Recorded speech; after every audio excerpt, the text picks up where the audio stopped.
Magandang araw sa inyong lahat at nagbabalik na naman ang nag-iisang Sheena sa buhay ninyo. Welcome to another episode ng buhay ko bilang estudyante sa Davao Oriental State University. So ano nga ba ang nangyari today?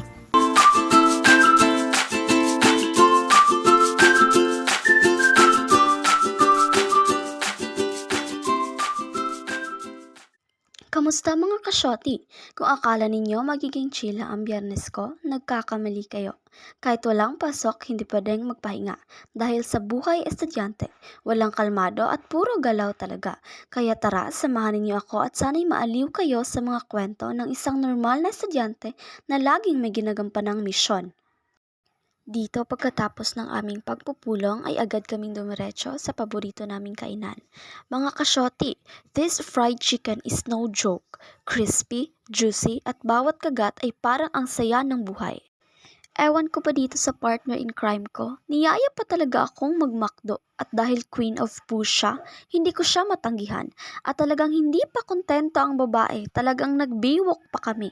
Pagdating namin sa Baywalk, ang ganda ng tanawin, presko ang hangin at ang sarap mag-relax.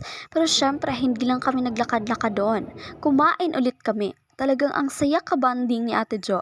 Mga kasyote, minsan kailangan din ng ganitong pahinga para mawala ang stress sa school. After naming mabusog at magtsikahan, kailangan na rin naming umuwi sapagkat hinihintay na kami ng aming mga unfinished projects at assignments. Pero masaya pa rin ako dahil alam ko na kahit super busy, hindi lang ako nag-aaral, nagiging mas matatag din ako sa bawat takbang ko. So kahit puyat at pagod, keep going lang ang Disney prinsesa ninyo.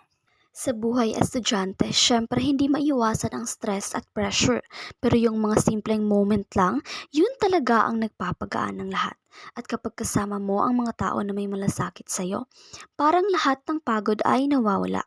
Kaya mga kasyoti, laban lang. Walang pagsuko, walang regret at patuloy lang tayo sa journey na to. At ayan na nga, kung gusto nyo pa ng kwento ng isang simpleng estudyante na laging may pakulo, mag-like, mag-comment at mag-subscribe na kayo. Huwag kalimutang magbigay ng good vibes mga kasyoti. Bye-bye!